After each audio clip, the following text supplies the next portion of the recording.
ونصلی علی رسول الکریم اما بعد بسم اللہ الرحمن الرحیم۔ محترم سامعین اور ناظرین، گزشتہ مجلس میں ہم نے روزے کی نیت اور روزے کی قسموں کے بارے میں بات کی تھی، روزے کے وقت کے بارے میں بات ہوئی تھی۔ اس مجلس میں ہم روزے کے چاند کے بارے میں بات کریں گے۔ چونکہ رمضان جو ہے وہ قمری تقویم کے حساب سے اور قمری کیلنڈر کے حساب سے رکھا جاتا ہے، اس لیے اس کا حساب جو ہے وہ یہ مہینہ چاند دیکھنے سے شروع ہوتا ہے،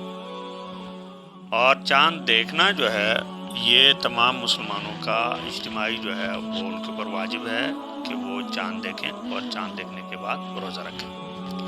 پھر چاند دیکھنے کا مطلب اس کا جو ہے نا رویت،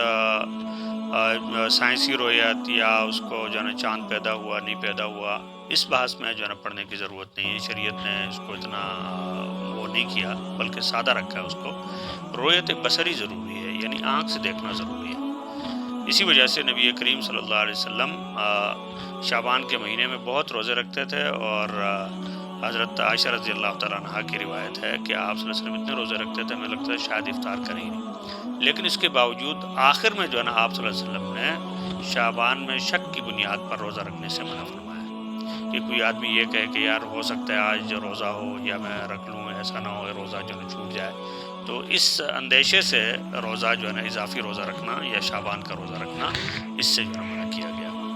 کیونکہ مہینہ جو ہے یا تو 29 کا ہوگا یا 30 کا ہوگا، اور ہر دو صورتوں میں آپ کے جو ہے روزے پورے ہیں۔ اگر 29 ہے تو بھی آپ نے پورا جو ہے نا مہینہ روزہ رکھا، اور اگر 30 ہے تو بھی آپ نے پورا روزہ رکھا، اس لیے اس بحث میں پڑھنے کی ضرورت نہیں۔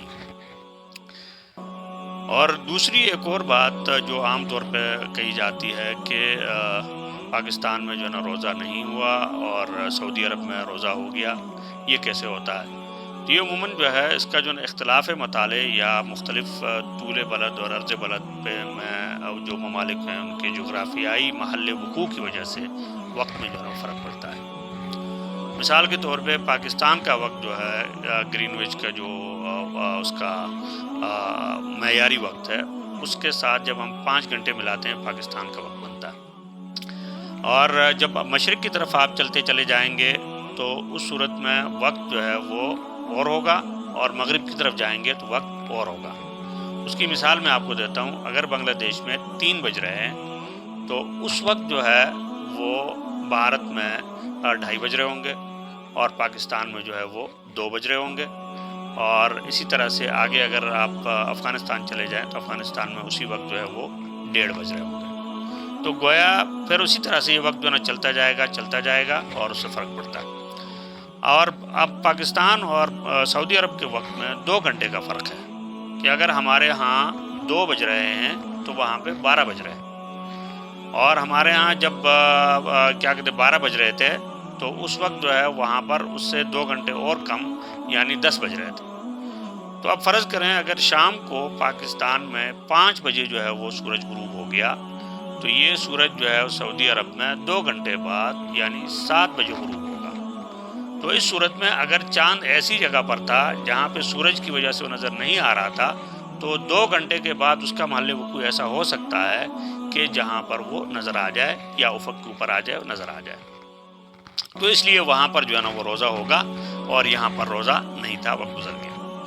اس کو ایک اور طریقے سے آپ دیکھ لیں کہ جیسے نماز کا وقت ہے، اور نماز جو ہے نا مثلاً اگر یہاں پہ 1:30 بج رہا ہے تو ہم نے ظہر کی نماز پڑھ لی، اور آگے افغانستان میں اگر اس کا ظہر کا وقت نہیں، وہ نہیں پڑھیں گے، انتظار کریں گے جب وہاں 1:30 بجے گا تو اپنے وقت کے مطابق نماز پڑھیں گے، اور اس سے پھر آگے جو لوگ ہیں وہ اسی طرح سے جو ہے نا اپنے وقت کے مطابق نماز پڑھیں گے۔ تو ہو بہو اسی طرح سے روزہ بھی جو ہے اس وقت کے مطابق رکھا جائے گا۔ تو اس بارے میں جو ہے نا وہ تشویش کی جو ہے نا وہ ضرورت نہیں ہے کہ ہمارے ہاں ایسا ہو گیا اور فلاں جگہ ایسا ہو گیا، اس کی ضرورت نہیں ہے۔ تو اس لیے جو ہے اگر شعبان جو ہے وہ 29 تاریخ شعبان کی 29 تاریخ کو آسمان صاف ہو اور چاند نظر نہ آئے تو شعبان جو ہے وہ 30 دن کا سمجھا جائے گا، اور اس سے اگلے دن جو ہے وہ روزہ رکھا جائے گا۔ اور اگر جو ہے اسی وجہ سے آپ نے دیکھا کہ ہمارے ہاں بھی ہلال کمیٹی کا جو اجلاس ہوتا ہے وہ 29 کو ہوتا ہے، کہ آپ 29 کو جو ہے نا اس کا اجلاس رکھتے ہیں۔ اگر شام کو جو ہے چاند نظر آ گیا ٹھیک، اور اگر نہیں نظر آیا تو اس وقت بتا دیتے ہیں کہ جی آج چاند نظر نہیں آیا، اس لیے شعبان 30 کا ہو گیا، اور روزہ جو ہے وہ اگلے دن سے شروع ہوگا۔ اگر کسی اکیلے آدمی کو چاند نظر آ گیا لیکن اس کی گواہی حکومت نے نہیں مانی تو اس کو روزہ رکھنا پڑے گا، ٹھیک ہے، اور اگر روزہ نہیں رکھے گا تو اس پر قضا لازم ہوگی۔ اور اگر موسم صاف نہ ہو تو روزہ رکھنے کے لیے ایک پرہیزگار مسلمان کا چاند دیکھ لینے کی گواہی بھی بہت ہوگی۔ موسم صاف نہیں ہے تو اس صورت میں جو ہے وہ ایک آدمی کی گواہی بھی جو ہے کافی ہو جائے گی، لیکن اگر موسم صاف ہے تو ایک آدمی کی گواہی سے روزہ نہیں رکھا جائے گا۔ تو یہ جو ہے روزے کے متعلق جو ہے وہ چند باتیں تھی روزے کے چاند کے متعلق جو آپ کے سامنے پیش کی گئی، اور انشاءاللہ امید ہے کہ آپ اس سے مستفید ہوئے ہوں گے۔ وآخر دعوانا الحمدللہ رب العالمین۔